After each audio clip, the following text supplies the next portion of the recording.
Hello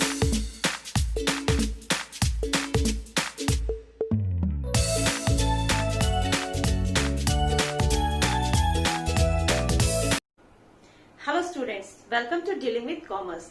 तो बच्चों, आज हम 12th अकाउंटेंसी के अपने 4th चैप्टर यानी नए साझेदार का प्रवेश, एडमिशन ऑफ न्यू पार्टनर, इसी को बच्चों हम करेंगे कंटिन्यू। तो बच्चों, पिछली जो हमारी क्लासेस थी जिसमें हमने ट्रीटमेंट ऑफ गुडविल सीखा था कि किस प्रकार नया साझेदार जब फर्म में प्रवेश करता है और वो प्रीमियम फॉर गुडविल की राशि जो है व्यापार में लेकर आता है और उससे रिलेटेड हम कौन कौन सी एंट्रीज करते हैं, इसकी कंप्लीट एंट्रीज को हमने अपने पिछले क्लासेस में कंप्लीट किया था। बच्चों, ख्याति से रिलेटेड एक छोटा सा टॉपिक हमारा रह गया था, वो है आज का हमारा टॉपिक गुप्त ख्याति यानी हिडन गुडविल। तो बच्चों, क्या है ये हिडन गुडविल या गुप्त ख्याति? कभी कभी हमारे प्रश्न में जो है ख्याति से रिलेटेड कोई भी जानकारी नहीं दी गई रहती है, कोई भी ख्याति का जो राशि है वो नहीं दिया जाता है, तब भी हमको ख्याति की गणना करनी पड़ती है क्योंकि ख्याति का जो कैलकुलेशन है वो जरूरी होता है। तो ऐसे में जब हमको ख्याति की कोई भी जानकारी नहीं दी गई है तो हम कैसे इसकी गणना करेंगे, कैसे इसका मूल्यांकन करेंगे? तो बच्चों, इसके लिए हम कैपिटलाइजेशन मेथड को अपनाएंगे। अब क्या है ये कैपिटलाइजेशन मेथड? आइए मैं कुछ स्टेप्स के माध्यम से इसको क्लियर करती हूँ आप लोगों के सामने। तो देखिए, ख्याति की गणना के लिए मैंने यहाँ पर कुछ स्टेप्स बनाए हैं। अगर आप इस स्टेप्स के माध्यम से चलेंगे तो बिल्कुल आपको आपका आंसर करेक्ट मिलेगा। तो देखिए, हमको करना क्या है, हम यहाँ पर ख्याति की गणना किस प्रकार करेंगे। तो जो हमारा स्टेप 1 है, हमारा स्टेप 1 क्या है कि जब नए साझेदार के शेयर के हिसाब से फर्म की कुल कैपिटल निकालो। प्रश्न में दिया रहता है कि नया साझेदार कितने हिस्से से फर्म में प्रवेश कर रहा है और वह अपने साथ कितनी पूंजी ला रहा है। तो बच्चों, उस नए साझेदार की पूंजी से आपको क्या करना है, उसके शेयर के हिसाब से फर्म की कैपिटल निकालनी है। तो कैसे निकालेंगे आप? देखिए, हम क्या करेंगे, न्यू पार्टनर्स कैपिटल, नया साझेदार जितने भी पूंजी लाया उस राशि को लिखेंगे और उससे गुणा करेंगे किसको? Reverse of his share. Reverse of his share मतलब अगर वो 1/4 भाग के लिए आया है और वह अपने साथ मान लीजिए 10,000 की कैपिटल लेके आ रहा है, तो हम क्या करेंगे, 10,000 गुणित 1/4 को हम कर देंगे रिवर्स, यानी 10,000 गुणित 4/1। और ऐसा करके हम पहला स्टेप कंप्लीट करेंगे और हम नए साझेदार के शेयर के हिसाब से निकालेंगे फर्म की कुल कैपिटल। जब हमारा पहला स्टेप कंप्लीट हो जाएगा तब हम आएंगे अपने दूसरे स्टेप की ओर। हमारा दूसरा स्टेप क्या है बच्चों? हम फर्म की वास्तविक पूंजी की गणना करेंगे। फर्म की वास्तविक पूंजी यानी एक्चुअल कैपिटल निकालिए। एक्चुअल कैपिटल हम कैसे निकालेंगे? फर्म में जितने भी साझेदार हैं, पुराने साझेदार चाहे नया साझेदार, सभी साझेदारों की पूंजी को हम आपस में जोड़ देंगे। सारे पार्टनर्स की कैपिटल को जोड़ो। जितने भी साझेदार हैं सबकी कैपिटल्स को आपने ऐड कर लिया। उसके बाद आप क्या ऐड करोगे? यदि प्रश्न में किसी भी प्रकार का कोई संचय या किसी भी प्रकार का लाभ दिया हो, यानी रिजर्व एंड प्रॉफिट दोनों में से कुछ भी दिया हो आपके प्रश्न में, तो आप उसको भी क्या करोगे, सारे पार्टनर्स की कैपिटल के साथ साथ रिजर्व और प्रॉफिट को भी कर दोगे ऐड। और यदि फर्म में किसी भी प्रकार का कोई लॉस दिया हुआ हो, कोई हानि दी हुई हो, तो उस हानि को आप घटा देंगे। इस प्रकार आपका कंप्लीट हो जाएगा स्टेप नंबर 2। बच्चों, स्टेप नंबर 2 में एक और कंडीशन भी आता है। अगर प्रश्न में आपके विविध संपत्तियां दी गई हो और बाहरी दायित्व दिया गया हो, तब आप क्या करेंगे? तब आप इस कंडीशन को फॉलो करेंगे कि स्टेप नंबर 2 का ये कंडीशन है कि फर्म की पूंजी या वास्तविक पूंजी आप कैसे फाइंड आउट करेंगे? आप सन्ड्री एसेट्स माइनस आउटसाइडर लिएबिलिटीज, मतलब आप विविध संपत्तियों में से बाहरी दायित्वों को घटाकर भी फर्म की जो है पूंजी को निकाल सकते हैं।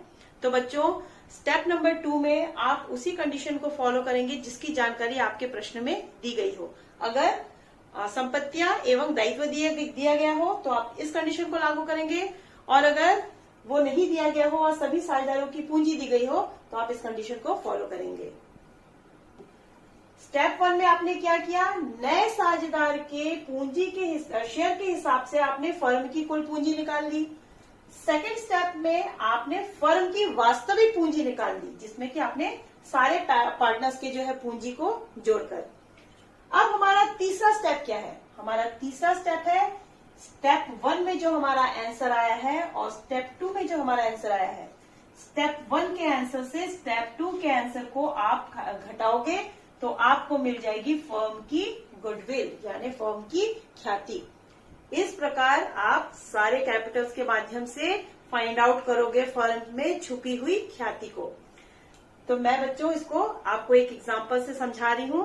तो चलिए एक प्रश्न हम लेते हैं और उसके माध्यम से हम समझते हैं गुप्त ख्याति को।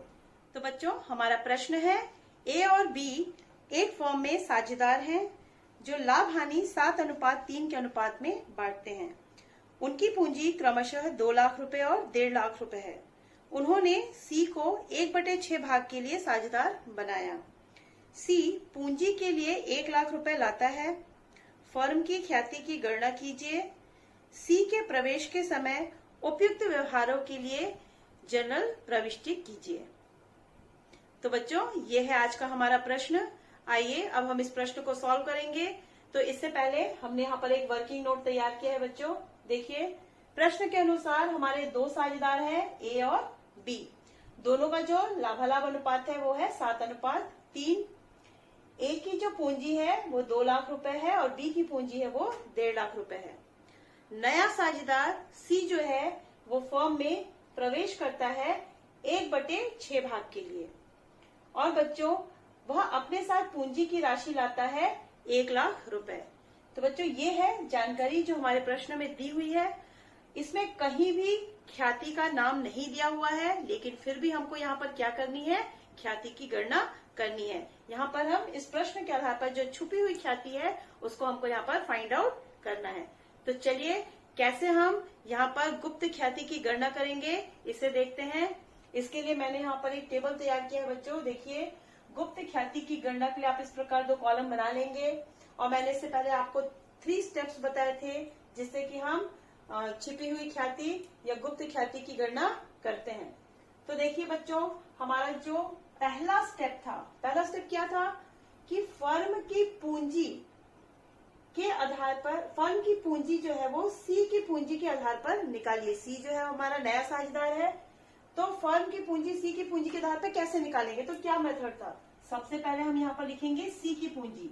तो सी की पूंजी कितनी है बच्चों, 1 लाख रुपए। तो यहाँ पर हमने लिख लिया 1 लाख रुपए।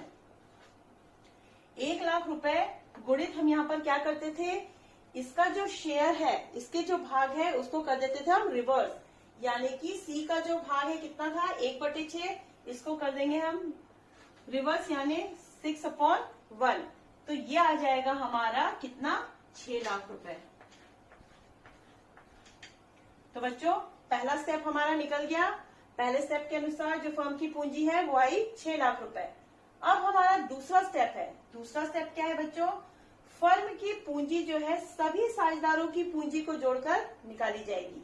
तो सभी साझेदार यहाँ पर कौन कौन हुए, ए, बी और सी, तीनों साझेदार। मैंने पहले ही बताया था साझेदार चाहे पुराने हो चाहे नए, जितने भी साझेदार फर्म में है सबकी पूंजी को जोड़कर हम यहाँ पर जो है फर्म की पूंजी निकालेंगे। तो देखिए ए की पूंजी कितनी है, 2 लाख रुपए,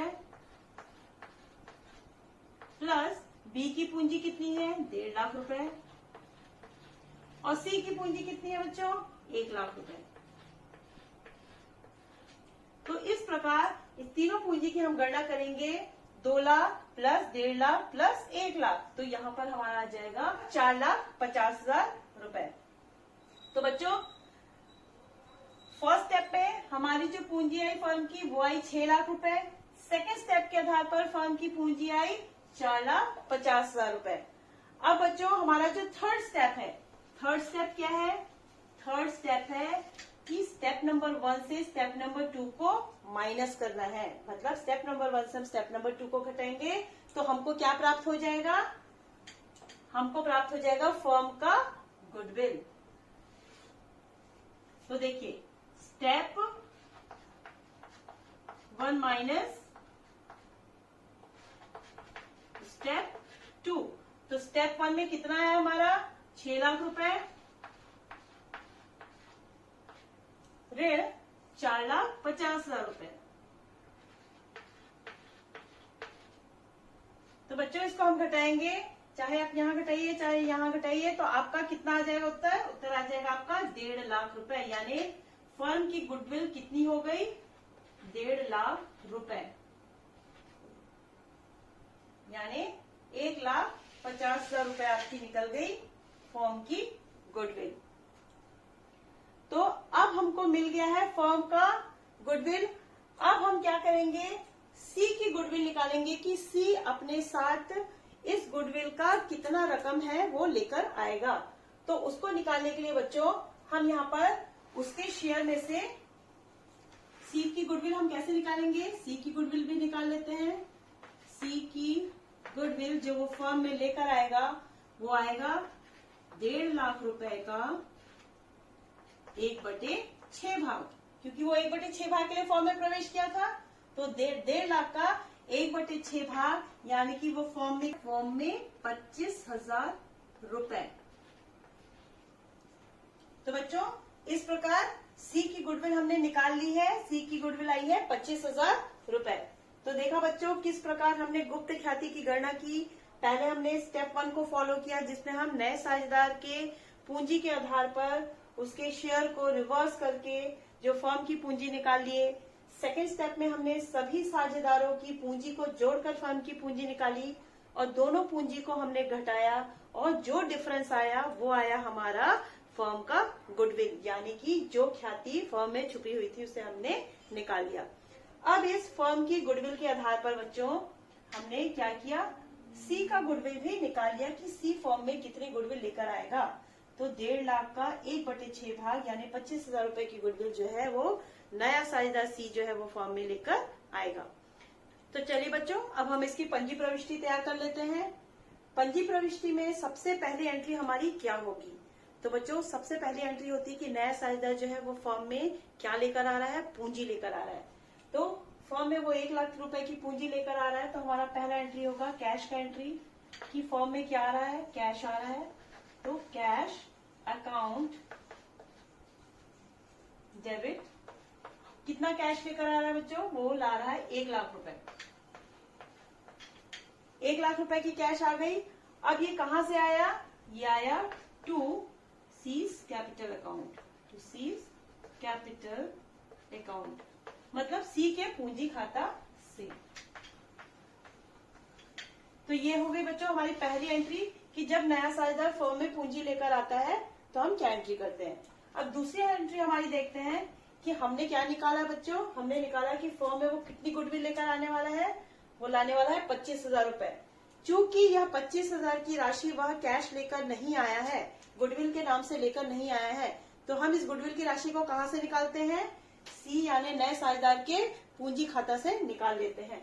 तो हमारी एंट्री यहाँ पर क्या होगी? Seize capital account debit. Seize capital account हम डेबिट करेंगे कितने अमाउंट से? 25,000 रुपए। 25,000 रुपए। अब बच्चों ये 25,000 रुपए को हम किस में बांटेंगे? ए और बी में। ए और बी में ये बटेगा उनके सैक्रिफाइसिंग रेशियो में। चूंकि प्रश्न में सैक्रिफाइसिंग रेशियो की कोई जानकारी नहीं दी गई है, तो 7:3 यानी 7:3 जो है हमारा यहाँ पर होने वाला है सैक्रिफाइसिंग रेशियो। तो चलिए अब हम क्रेडिट साइड की एंट्री करते हैं। To A's capital account and to B's capital account. तो बच्चों इस 25,000 को हमको बांटना है 7:3 में, मतलब 25,000 गुणित 7/10 आ जाएगा हमारा एज कैपिटल। कितना आ जाएगा? हम इतना करेंगे तो हमारा आ जाएगा 17,500 रुपए आ जाएगा हमारा ए का कैपिटल। उसी प्रकार बी का कैपिटल के लिए हम 25,000 गुणित 3/10 करेंगे तो यहाँ हमारा आ जाएगा अमाउंट 7,500 रुपए। तो बच्चों इस प्रकार 25,000 की जो गुडविल की राशि है जो हमने सीज के कैपिटल से निकाली है, जिसे हमने दोनों पुराने साझेदारों को उनके सैक्रिफाइसिंग रेशियो यानी त्याग अनुपात में बांट दिया तो ए के कैपिटल में आया 17,500 और बी के कैपिटल में आया 7,500। तो बच्चों इस प्रकार जो ये प्रश्न है ये हमारा यहाँ पर खत्म होता है। तो बच्चों बहुत ही सिंपल है, गुप्त ख्याति में कुछ नहीं है, सिर्फ आपको सबसे पहले जो है वो छिपी हुई ख्याति को फाइंड आउट करना है और उसके बाद आपका जो ट्रीटमेंट ऑफ गुडविल है वो आपने पहले से ही सीख रखा है, तो आपको उसी के आधार पर उसका ट्रीटमेंट यानी पंजी प्रविष्टि करना है। तो बच्चों आज का हमारा जो गुडविल का जो टॉपिक है ये यहाँ पर टोटली खत्म हो गया है। अब हम नए टॉपिक के साथ आपको अगले क्लास में मिलेंगे। तो तब तक के लिए बच्चों थैंक यू।